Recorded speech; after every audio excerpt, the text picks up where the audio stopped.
I'm Brad Cooper and welcome to Choice Cuts. Harrowing images of cattle being mistreated in an overseas abattoir are again doing the rounds on Australian television, again courtesy of the ABC, which continues to fire the bullets of animal rights extremists, those not so silent would-be assassins of the live export trade. As Choice Cuts was being filmed, the 7:30 report was preparing to show animals in an Insreali abattoir being excessively prodded, punched, kicked and hoisted up by their hind legs while still alive. But there's still no indication at this stage that the cattle are even Australian. Australian exporters have so far shipped 50,000 head of cattle to Israel in 2012, roughly equivalent to last year's figure, but down on the peak of 79,000 shipped in 2006. Livestock Shipping Services is a major supplier of cattle to the Israeli market, but a spokesperson for the company says the importer in question is not part of its supply chains for either sheep or cattle.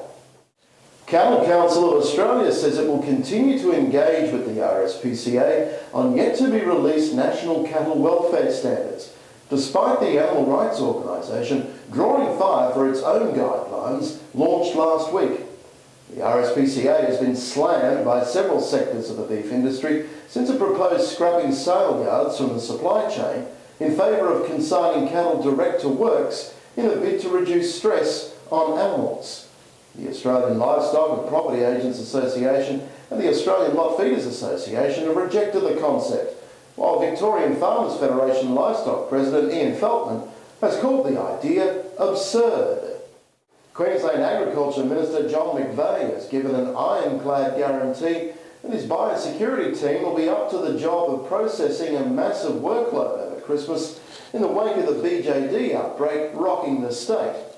Mr McVeigh has come under fire early in the bovine Johne's disease clean-up since he took the axe to his department earlier this year and closed two critical facilities in Townsville and Toowoomba, opting to centralise operations in the state capital.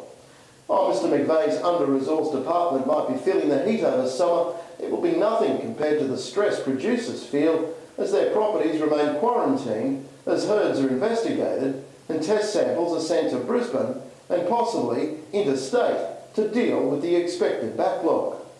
About 160 Red Brahman studs and commercial enterprises are now in lockdown, and Mr McVeigh is under pressure to change tack and admit defeat and move to manage the disease rather than persist with eradication. But the determined minister says he's following the lead from industry, who want him to stay the course and maintain Queensland's valuable BJD protected status.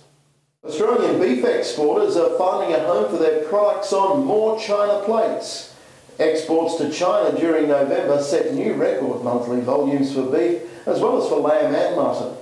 After exceeding 7,000 tonnes in October, beef and veal shipments to China during November reached a record 7,955 tonnes. That's up 6% on the previous month and up a staggering 729% on last year's figure, according to the Department of Agriculture, Fisheries and Forestry.